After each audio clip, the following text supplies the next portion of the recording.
Chapter 92, The Hidden Message. And then Michael understood what was so strange about the big white head that he couldn't put his finger on until now. Michael began to remember how in prison he'd stare himself in the mirror and tell himself, "Fucking rad boy, he did this to me, he's got Nicky now, and he's the one that got those cocksucking numbskulls to try and burn down my sister's building so they could make me go off." Night after endless night, most times never getting a wink at all, Michael would do that to himself. Even back at his crummy halfway house apartment, he usually faced himself in the mirror and think, "Society's never gonna take you back. You got nothing left. You were done in by that fucking asshole rad boy. And even those degenerate numbskulls. And now this is all you'll ever be. You're nothing. You got nothing. And now you'd be better off dead." He say those things to himself because I wanted to believe it. After Michael had gotten out of prison, a major part of him just felt like his life was so meaningless that it was pointless to go on. So he'd tell himself those things to drive him mad and force him to eventually come out of the funk he was in and do something about it.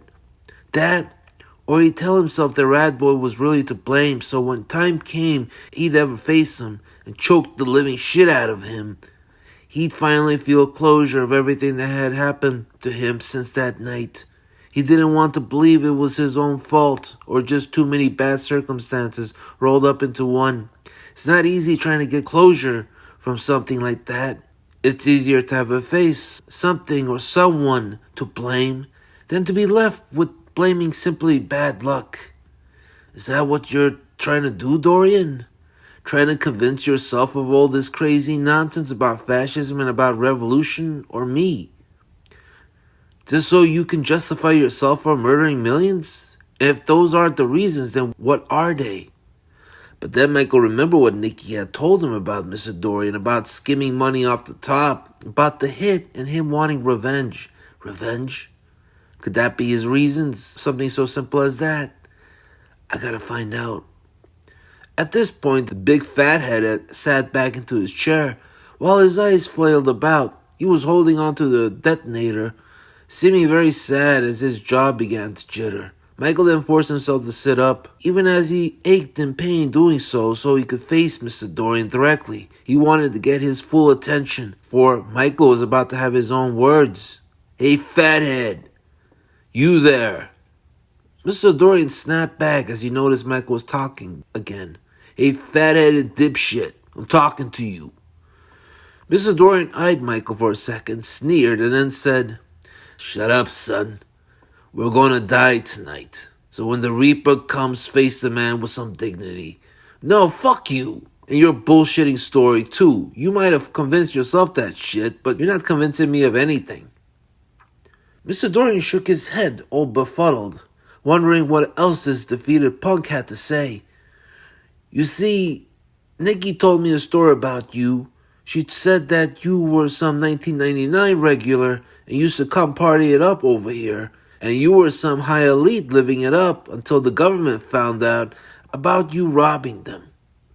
Mr. Dorian turned his head to one side and took heed, as he realized that Michael really might have something to say instead of just cussing him out like an idiot.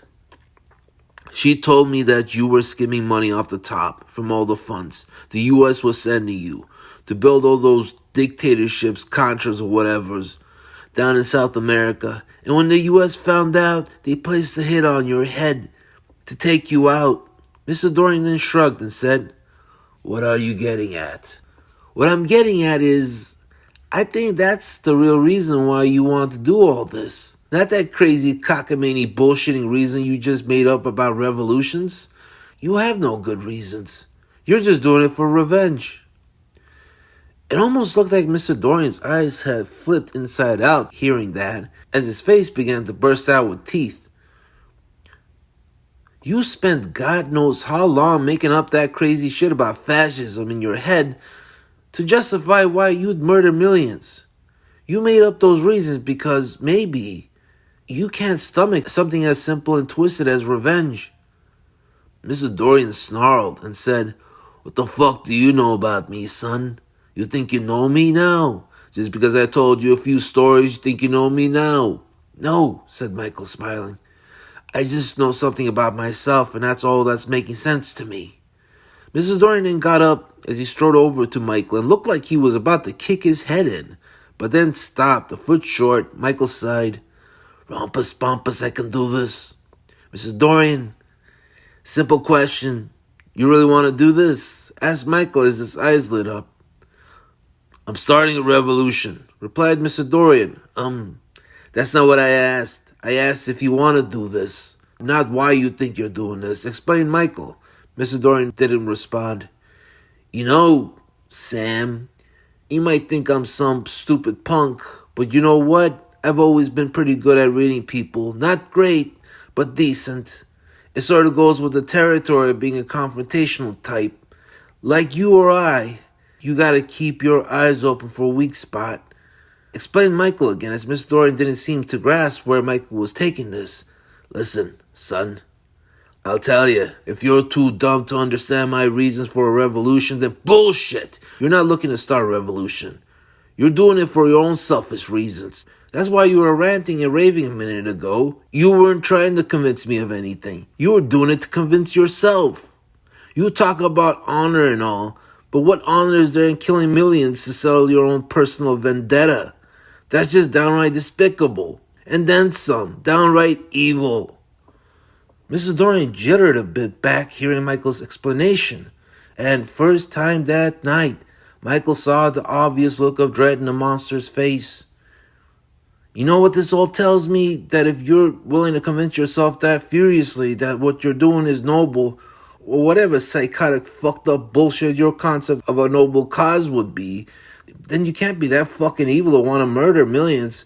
Because deep down, like I said, I don't think you could stomach wanting to do it all for revenge.